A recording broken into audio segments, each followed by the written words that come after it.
Right, so Joseph Parker successfully defeats Carlos Takam, basically keeping up his top position, top ranking at the top of several of the sanctioning bodies' rankings.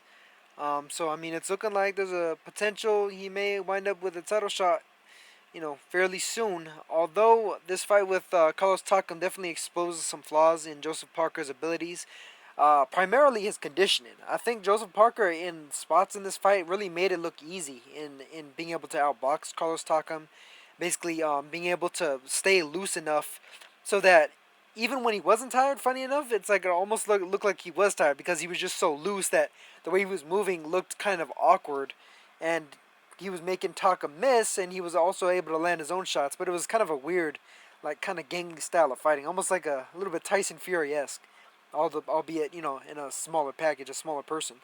Um, but I mean, otherwise, Joseph Parker did pretty well. I mean, I thought he was controlling everything for the most part. Going into the mid rounds, where Takam managed to start hurting Parker, he managed to clip him a couple of times. But overall, there was also points where Parker was able to fight in bursts and hurt Takam. But although I think he in a couple of those instances he got a little bit over anxious for the knockout, and he wound up, getting punished in the aftermath of that because he was just so tired that Takam was able to hit him a little bit more flush than he was able to previous to that. But in spite of that, I mean, Parker showed a good chin, as did Takam, and he also just showed the ability that to actually slip and kind of bob and weave um, as Takam was throwing at him, even when he was really tired. You could even see that he was dead tired, but he was still able to slip, which I mean shows good instincts just by virtue of that. But at the same time, somebody with heavier hands, somebody with more sharp power, more accurate power, could be very very troublesome for Parker. So although I thought it was pretty impressive the fact that he was able to control the fight for the most part, going all the way into the 12th. I wound up having it 8 rounds to 4. In the end, two of the judges had it 8-4, like myself. One of them had it 7-5. And but yeah, I mean Joseph Parker, his skills look like they're pretty good, and when he's throwing his hands, it looks like he could pretty much probably trade with a lot of different fighters.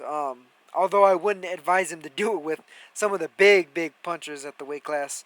Like I said, that could be a very dangerous game for him, especially considering he keeps his hands so low a lot of the time.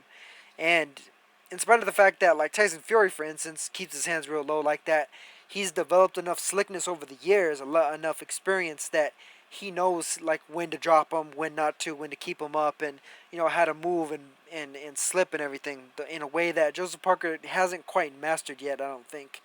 And then also the fact that his conditioning doesn't seem to be quite on point. So he winds up either having to fight in spurts or he gets tired in some of these rounds mid round and could be in a lot of danger. A lot of danger against somebody like a Luis Ortiz or Anthony Joshua, Deontay Wilder. A lot of these guys that just have heavy hands, and if you're tired and they hit you, then it could be good night just by virtue of the fact that being a tired fighter and getting hit with some of those big shots is going to do a lot more damage than you'd otherwise feel from being able to like really brace for it and um, slip and roll with the shot. So his conditioning seems to be the foremost point that he needs to improve upon.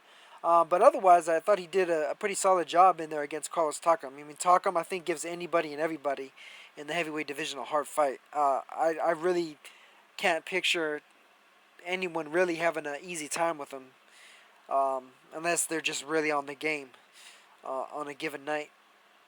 But I mean, Joseph Parker did a good job, so props to him for that. And it'll be interesting to see who he winds up fighting next. They had Dillian White in the Sky Sports studio, and he seemed like he was pretty anxious to fight him. So I'd say that's a pretty solid step up from Takam. I mean, Dillian White showed some good stuff against Anthony Joshua, of course. He's anxious and hungry to get another big fight, whether it's a Joshua rematch or any of the other top contenders to try to knock off in order to get a Joshua rematch. Joseph Parker would be the perfect stepping stone to do that. And I think that's a very intriguing fight, a very good fight, very action-packed fight between those two. Um, but but at the same time, Dillian White made possibly be a step too far, particularly for the conditioning issues that I mentioned regarding Joseph Parker already. But in spite of that, Joseph Parker did a solid job, and I think he may have a pretty bright future ahead of him, depending on if he's able to, get his conditioning right and basically just integrate his skills and all that just better. Because the way he was boxing in there against Takam, I saw some really good things. I just saw um, what I perceive to be a lot of inexperience, and especially a lot of inexperience going late rounds and long hard rounds against the guy that's still in there and that's able to take your shot and is willing to throw back and throw with you. So I think that's going to be something that Parker's going to need to learn from before he winds up fighting like the absolute elite of the division. But I mean, the way it stands now, he did a solid job, and I mean that's all there is to it. I I definitely would advise against probably. Well, I mean, I don't know. I don't know if it would be the best way to delay him fighting for a title coming up. I mean, maybe if the WBA decides to give Shagayev back his belt, maybe they could get Shagayev in there. I mean, that'd be a solid fight for him, and a very winnable fight for him as well. Um, Dillian White is another solid fight for him.